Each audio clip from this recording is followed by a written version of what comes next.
Hi, this is Digger Dave Beeler. It's February 2020. I want to thank everyone for your generous response to our first info video we put out on Pontils bottles and free-blown bottles. And today I'm going to go ahead and do a second part of that and just finish up on Pontils, talk a little bit about what are ground Pontils, or polished Pontils if you will, and applied lips, the term BIMAL, what that means, and tooled tops, and just some lip finishes on bottles, and it kind of helps you date them. And if I got a chance, we'll discuss some other things about molds, turn molds, paste molds, what is whittling, a lot of glass terms. So we'll just see what we got time for, but I hope that you stay with us. We really want to thank you for all of you who have subscribed to our little digging channel, and we got more digs coming up. So in fact, we got a special weapon we're hoping to unleash here. Can't really tell you about it yet, we'll just show you, but hopefully we'll get to dig here in a couple days. Paul and I have a plan. But anyway, stay tuned. We're going to talk today about some of these bottles and lip finishes. So we thank you for coming on board with us, and we'll get right into it. First thing I wanted to show is an old print of a glass furnace, but it's real nice, and I just wanted to show what an old glass house operation looked like so that you kind of get a picture of it. And you can see here was the main glass furnace, and you can see the holes. I don't know if they were called glory holes at this point or not, but this is where they actually got into the glass furnace itself. The molten glass was in there, and you see you got guys standing around with blowpipes, and here's a guy in here. He's getting a gather of glass, and this man here, he's blowing the first of the glass, and it's called a parison. It's formed just a blob of glass, and he rolls it on this table called a marver, and it kind of gives the basic shape to the big blob of molten glass. And then he'll hand this blowpipe over here to this master glass blower, the gaffer he's called, and you can see he's blowing into a mold down here. He's blowing the bottle into this big mold. Now it's open, so you can kind of see what's going on there, but that mold has been open, but that's forming the bottle there. You can see as he's blowing that. And then here's another man in this process. He's doing probably some finishing of another bottle. He may be putting the lip on a bottle. And then you see right here is a young boy, and he's got a Pontil rod attached to the bottom of a bottle. We'll be talking about Pontil rods and Pontils. And you see that's what he's doing. This bottle had been impontiled, as you call it, and he's carrying this bottle that's already had the lip finished on it to the annealing oven, somewhere around there. And you'll see another boy here. He's got like a wheelbarrow or cart full of finished bottles. These may have been coming from the annealing oven because they got to cool down gradually. Molten glass is hot, has to be cooled down over a period of time or it'll break. About 10% of the actual hand-blown bottles in those days broke, and sometimes it was more if they weren't cooled down properly. But I just thought it was interesting. I wanted to show that. You can see these different things going on. Here's another glass blower. He's blowing into a mold. You see the iron mold. It's been opened up.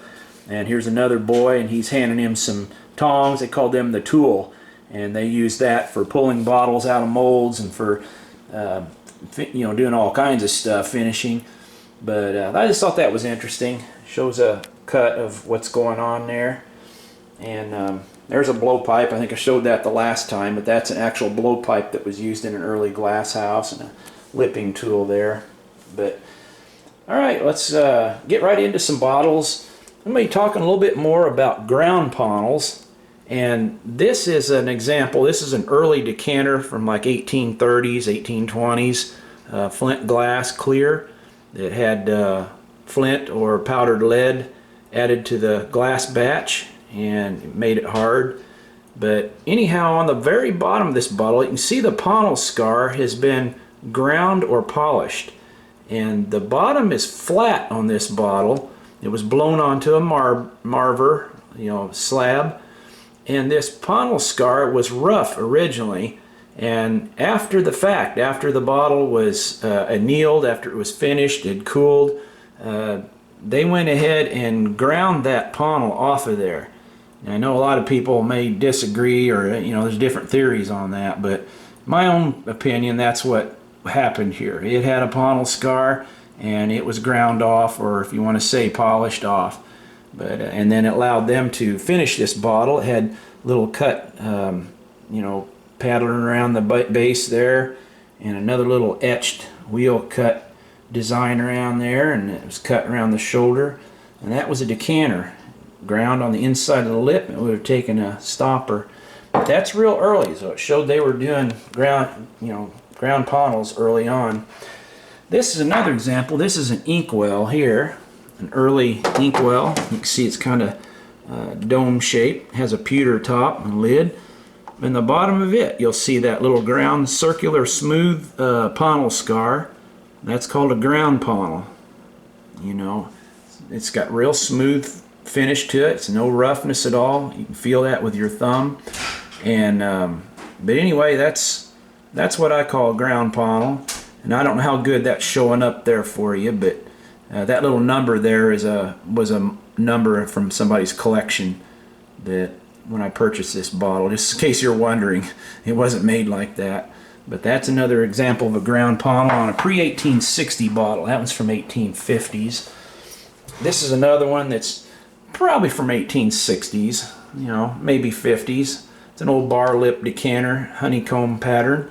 And again, it has the ground Pontils on the bottom. You can see a little bit of roughness there around the edge of that. I don't know if I can show that here, but you can see right there where my finger is, there's a little bit of roughness still left, but that's a little circular ground Pontils scar on that one also. And I apologize for the light angle here. I'm going to try to show it different angles so you can see that, but when you see that on the bottoms of these bottles, that's what that is a ground Pontils. All right. Now they also did this much later on specialty bottles, such as Barber bottles like this one. You can see on the bottom of this one, see the whole bottom has been ground. It's been like polished smooth, and there's a little small circle, that's all that's left of the Pontils that would have been on that. And it's been smoothed down, it's been ground. And that bottle is much later. It's probably like 1880s or 90s. So they were still using Pontils on a lot of those kind of bottles, and upon apothecary type bottles, colognes, things like that. But I just brought a couple examples to show here. You can see that little smooth spot on the bottom of that, little ground Pontils scar. And again, this one's real late. This one's probably 1890s, turn of the century perhaps. And it's an enamel apothecary medicine bottle. So that was a little bit about ground Pontils. And I was going to talk a little bit about the lip finishes. We'll get into that a little bit. And when the blowpipe was removed, they would pop that blowpipe off. And usually, as you can see on this one, I'm going to try to show it here. There was a little ring around below this lip here. That was the actual top of the mold. And you can see on this side it's real rough.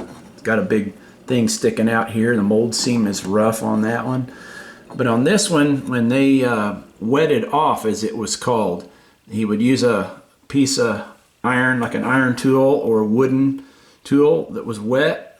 It was colder, and they would touch it. They would go around the molten glass right around this area below the blowpipe, and it would weaken that glass. And then they would just tap on the blowpipe, and it would snap off.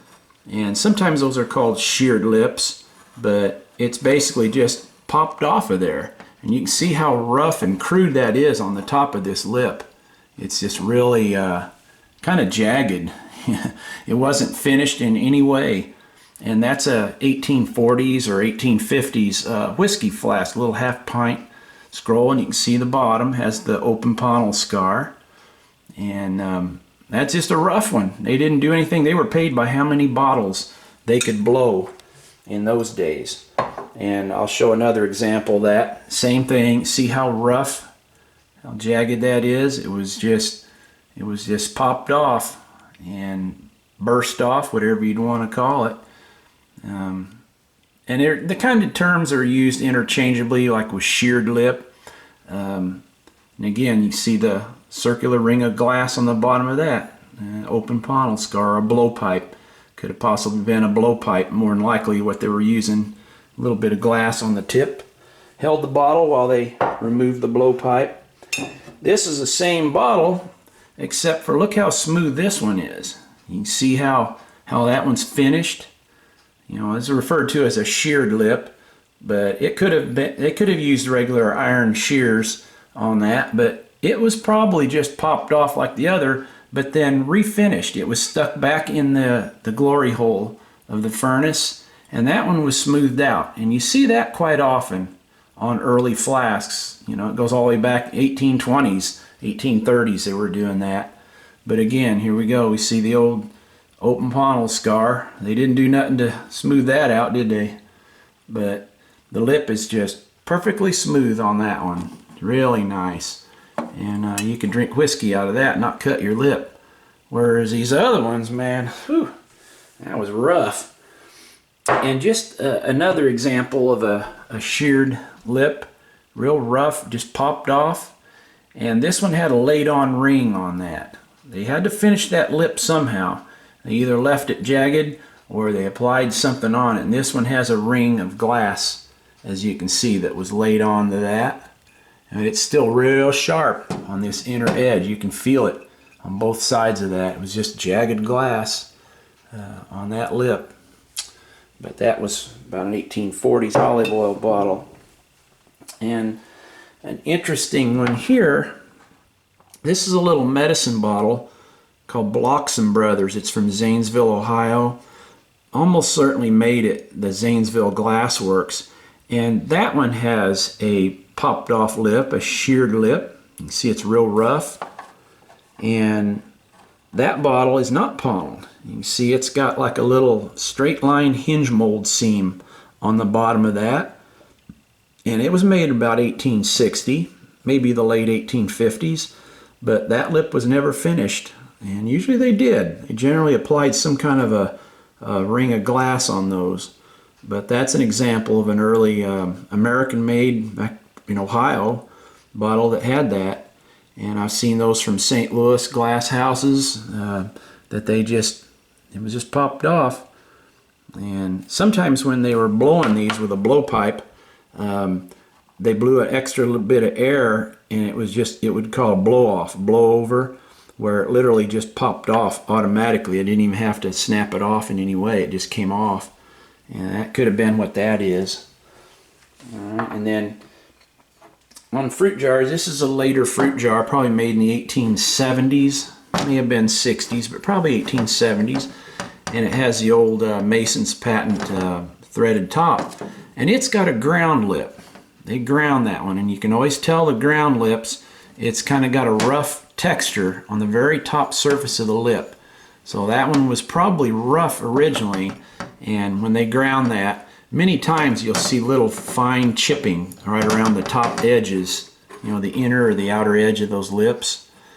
And we'll talk about, probably not right now, but on the bottom of this you can see, well, it's got a number 2. But if you look carefully around the outer edge, you can see it's a wide circle. That's called a post mold. And we'll get into that a little bit later, but that's just an example of a circular post mold where that is the number 2. That was a post that was in the middle of that mold, and when it opened up, you can see the mold seams come up the side of the jar, came all the way up to the top of that lip where it hinged. There was 2 pieces there, and that allowed them to have these plates, or this was a private mold where it was cut into the mold, embossed lettering there. That's how you see that embossing. And they had to, a mold maker had to make that. Here's another example of a sheared lip. It's been ground. See, it's just sheared off. No glass has been applied to that. Kind of crude.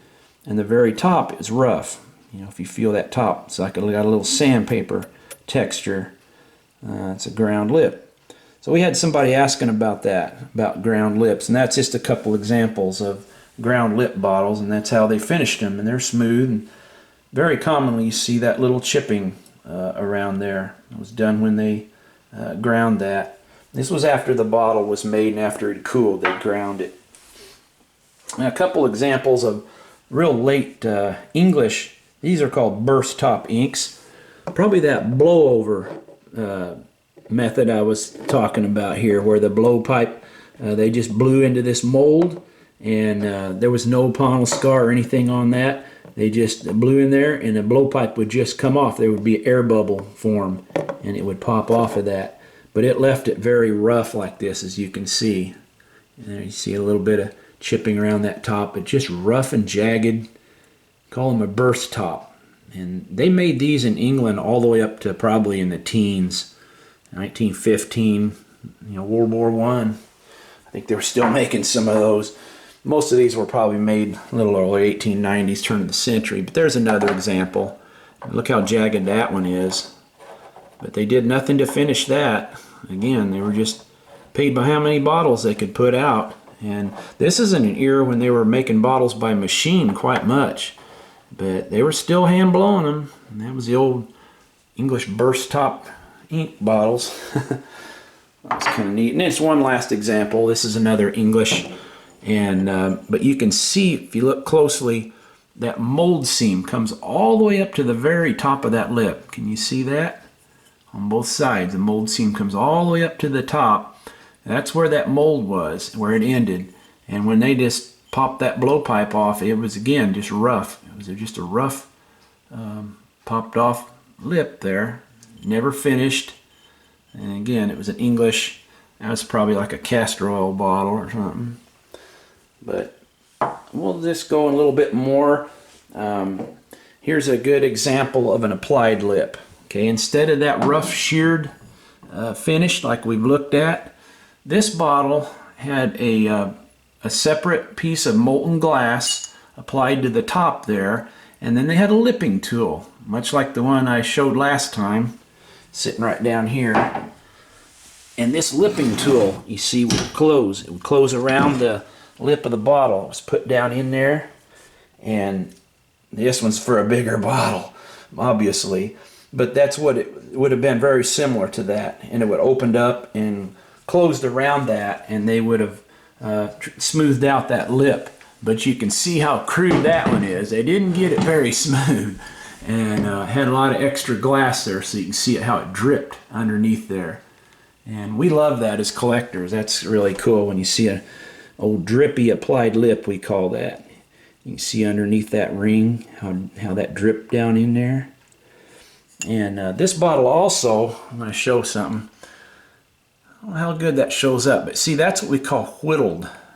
That crudeness of the glass, that texture, that's referred to as whittled glass.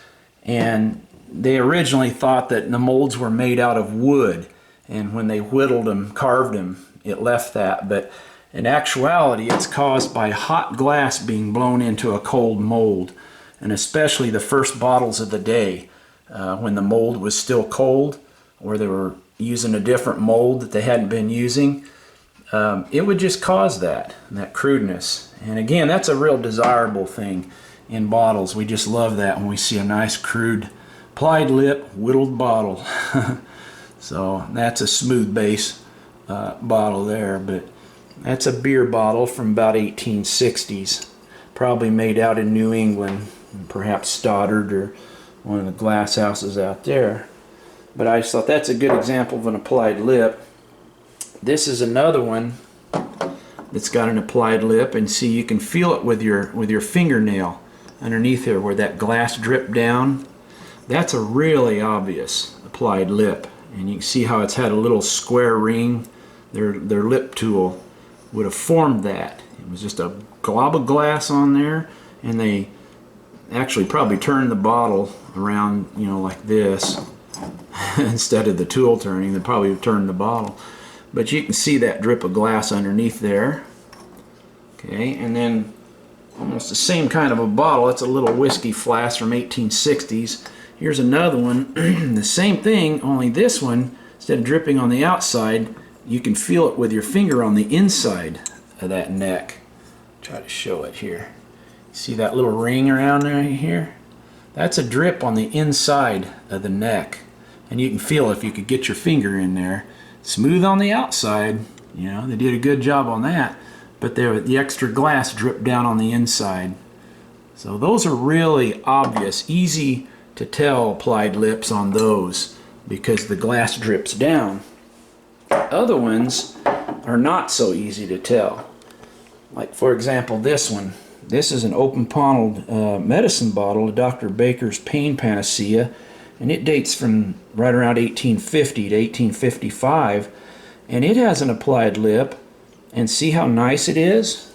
I mean, there's no, there's no crudeness to it, very little. I mean, it's a pretty nice, neat, well done lip. So whoever was doing the lipping on that one, they applied that one, they did a good job. And a lot of them are like that. They look real nice. And here's another example of a 1870s whiskey bottle that has an applied lip. We call that a double ring collar. If you see in my descriptions that I use, I always call them a double ring lip. You see where there's two rings? And again, that one, just a little bit of crudeness, but not much. It was pretty well done. See that mold seam comes all the way up, and it actually runs up underneath that, because where the original top of the mold was, it's been covered up by that lip. But that's how you can tell also. See, I'll try to get a better view of it here. See that mold seam coming up there, and the lip is covering that up. Most of the times, if you can get something down in here and feel that, there's like a little ledge down in there where the original top of the iron mold was. And when they opened it up and they applied that lip. This one has what's called a post mold. You see that circle on the bottom? That they came in with that in the late 1860s, but it was commonly used by the 1870s. And just to circle your post that was there and hinged around that on both sides. And one of our dear friends asked about strap side flask. That's what this is. This is called a strap side flask. And you can see, I don't know, not very clearly, but you can see that little square, we call it a strap on the side there. There's one on each side of that bottle. And we call that a strap side flask. If you're looking at it, you can see them straps down there. But they had medicines and mostly whiskey flasks used the strap sides. That's what that is. But alright, and then before we move on from the top, this is another circular post mold bottle blown in the 1870s. You can see that circular post there.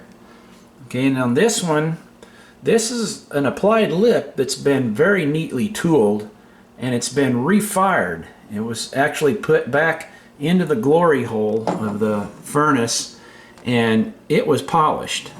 And on this one, you'll see the mold seam. It'll fade out right here on the very low on the neck. And by the way, that has nothing to do with dating. You really can't date bottles by where the mold seam is on the neck. That's an old wives' tale, I guess you'd say. But this bottle was probably from the late 1870s, early 1880s. The lip would have been applied, but it was very neatly tooled and polished to where we call that a tooled lip. Okay, it's so a distinction. And just so you kind of bear it in your mind here, that there's the tool top and there's the applied lip. You see with the drip of glass here. The applied lip, and that's the tooled lip, where it's not a lot neater there. You don't see any evidence of there being any kind of drip of glass. It's been completely polished away. It's smooth.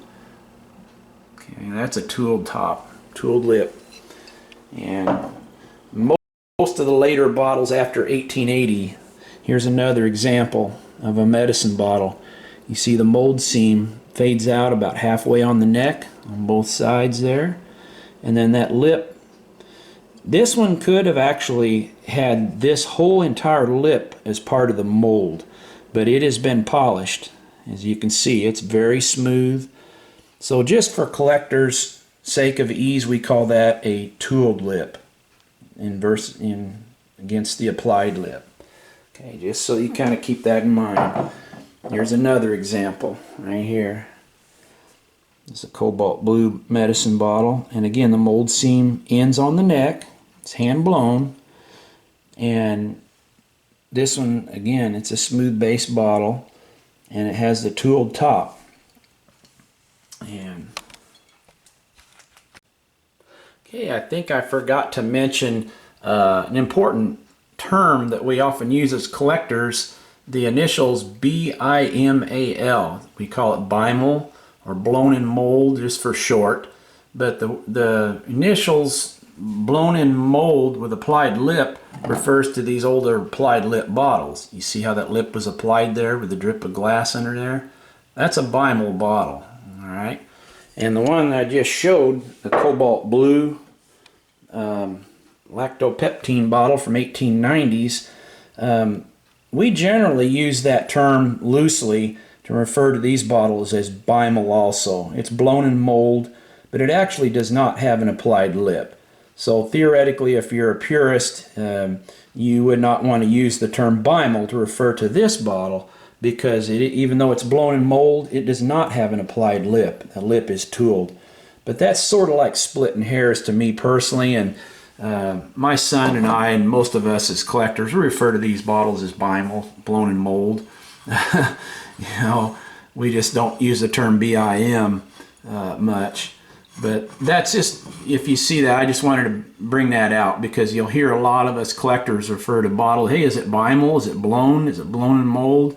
So anytime you heard the term blown or blown in mold, it's referring to these bottles where the mold seam fades out low on the neck before you get up and over the lip. And that brings us to the next issue here. This is a bottle that's hand blown, but I wanted to show something here where the mold seam comes all the way up here on the lip. Now it's still hand blown, but this whole upper part, this collar, was part of the mold when they blew this bottle. So that's why the mold seam's here. Now a lot of bottles, they polish that away after 1880s, and you won't see that. The mold seam will stop way down here below the lip, usually does. But on this particular one, you can see where the mold seam came all the way up. This was part of it. And this was a later bottle. That helps you to date it probably in the 1890s, turn of the century. This one kind of has an unusual little fold over here of glass. It had a little extra glass. But it was hand blown. It was hand blown mold. The mold seam does not come up over the top of that lip. And you can see on the bottom here, and there's no little ring or valve marks, anything of that nature. But I just wanted to show that, because it's really hard to tell the difference between, for example, that bottle and this one. You know, where was the lip part of the mold on this, or was it applied and then just tooled so neatly and refired? Either way, they were refired in the glory hole and polished to make it smooth on the top here. So that's interesting. It's just a point of debate amongst bottle collectors. It really doesn't make any difference in the big picture of things. They're hand-blown bottles. That's what matters. The next one I wanted to show, what is a machine-made bottle? Now the terms ABM is an abbreviation for automatic bottle machine. And this is an example of that, of an ABM bottle. It was made on an automatic bottle blowing machine. And on these, the mold seam comes all the way up and over the top of the lip. It's probably not going to be able to be seen on here because of my camera and the light, but if you could see it closely, on the very top of that lip, that mold seam comes all the way up and over the top of that lip. And another way you can tell is on the bottom. You see those little circular lines and numbers and all that stuff. That's from being a machine-made bottle. And this is probably from like 1930. It's a Scott's emulsion, man carrying a fish. I still like the bottle. See, don't throw it out. It's machine-made, but it's cool.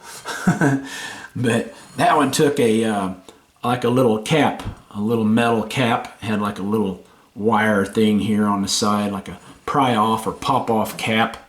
It's not a screw top, kind of odd, but that's a machine made bottle. And here's another example of a machine made bottle. You can see again the mold seam comes up all the way up to the top of the lip and over. Even comes up onto the top of the lip there. That's how you can tell the machine made bottles. And again, on the bottom, see the machine valve mark there? That's common on the machine made bottles. And this one was probably made around 1920. But the machine made bottles in this country, United States, were generally made after 1900. They had the first automatic bottle blowing machines in the late 1890s, and I think they were a little earlier in Europe. The Europeans were a little ahead of the Americans on the glass blowing, and they were making some machine-made bottles, especially wide-mouth bottles, in the 1890s. And I believe that there were some factories here in the United States making semi-automatic bottles, you know, on semi-automatic bottle blowing machines in the 1890s, like wide mouth, like food jars and fruit jars. I'll try to get into that a little bit here, maybe later or in the next video, on machine made and semi-automatic, and talking about milk bottles and are they hand blown or are they not, and yeah, there's some interesting stuff like that. But I'm gonna go ahead and take a little break here. I wanted to answer one more question that somebody had. It's kind of off the subject, but well, this was another one that's whittled. Just an example of a whittled bottle. See how, let me set it down sort of here and roll it. See how crude that glass is? Almost looks like it was made in a wood mold, doesn't it? But again, it was we call it whittled only because of what it looks like. But it was hot glass being blown into a cold mold. And just to test you, is that a tooled lip or is that an applied lip?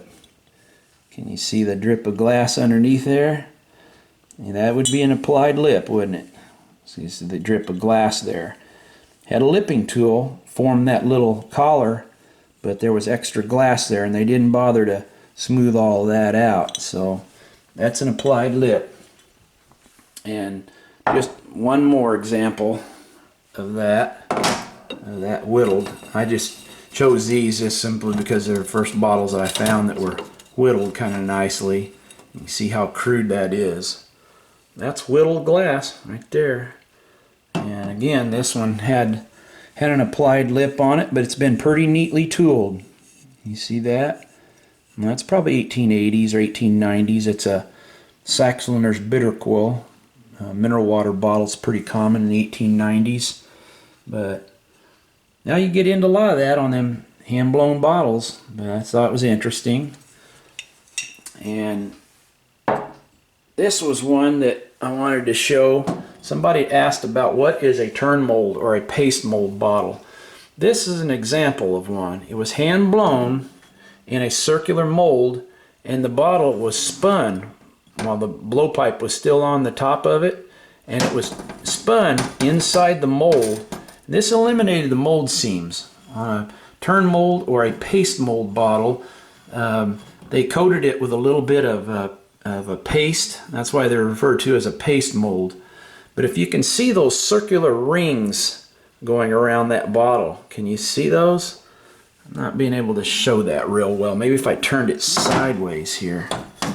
That's not so good either, is it? I apologize for my camera work, but you have to take my word for it. Going around horizontally around this bottle, there's little rings or almost grooves in the glass, and it's where they turned it around. And you know, again, this one has a tooled top on that one. It's hand blown, but the top was neatly tooled on that one.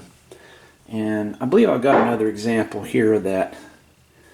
I don't know if this one shows any better, but you can see this circular marks. A lot of times you won't hardly see anything on those, but one thing they all have in common is there's no mold seam on them. So that's another one of the bottles that was blown in a circular mold and turned, spun, turn mold. This is just an example that actually has an applied seal of glass on the shoulder, and it was stamped, impressed with the company's name, what it is and stuff. So that's about the only way you could emboss them.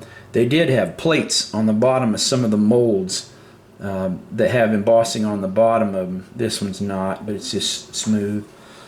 And again, that one has the applied lip on it. You can see it's kind of crude. And a lot of these bottles date after 1890 that were made, especially made over in France and other countries. The Americans weren't doing too many of those. They were tooling their lips, but a lot of the other glass companies in Europe still had crude applied lips all the way up after 1900, especially on liquor bottles. They just didn't care. They just wanted to get them done, get them out. And that was what this one probably is. It was some kind of a liquor bottle. But anyway, that's about all I had time for today. I apologize. I wanted to get covering some more territory there, but I ran out of daylight and stuff. But anyway, I want to thank everyone for watching, and keep the comments coming and suggestions. I ain't meaning to skip by anybody, I promise you. Just sometimes I get forgetful. I didn't have stuff written down, so I'm just kind of shooting from the hip, so to speak. And well, anyway, I hope you got something out of it, and I appreciate all of you for watching and staying with us. Our loyal people, it's been with us from the beginning. You're amazing, and all of you are subscribed. We sure appreciate that so much. And anyway, if you haven't, I didn't know how to do any of this stuff, you know, what's a like and how you comment on stuff and subscribing, and somebody had to tell me about all that. But anyway, down at the bottom there, if you got your laptop or you're on a computer where you can, give us a like or thumbs up down there, or thumbs down if you didn't like it and it was rotten. Just, hey, leave us a thumb down, and that's all right. It's a free country. But anyway, and if you haven't subscribed yet, we'd sure appreciate it. It'd help us out tremendously. And we just want to thank all of you, and we're going to be digging. I'll try to get out some more. That was just the bottles that I scrounged and had ready. So I promise I'll try to get some more, and we'll just pick up where we left off. But any ideas you got, let us know, and we'll do our best to try to get to it. I'm going to write them down this next time, and that way we can kind of deal with some stuff and talking about the bottoms of bottles, the after Pontils, you know, the smooth base bottles, the hinge molds, the different ways that molds were made, and get into a lot more terminology and that. So, but anyway, thank you for being patient, and we love all of you, and we appreciate you so much, and God bless you, and God bless the United States of America and the other countries around the world. Hey, we're not leaving anybody out. We just thank all of you.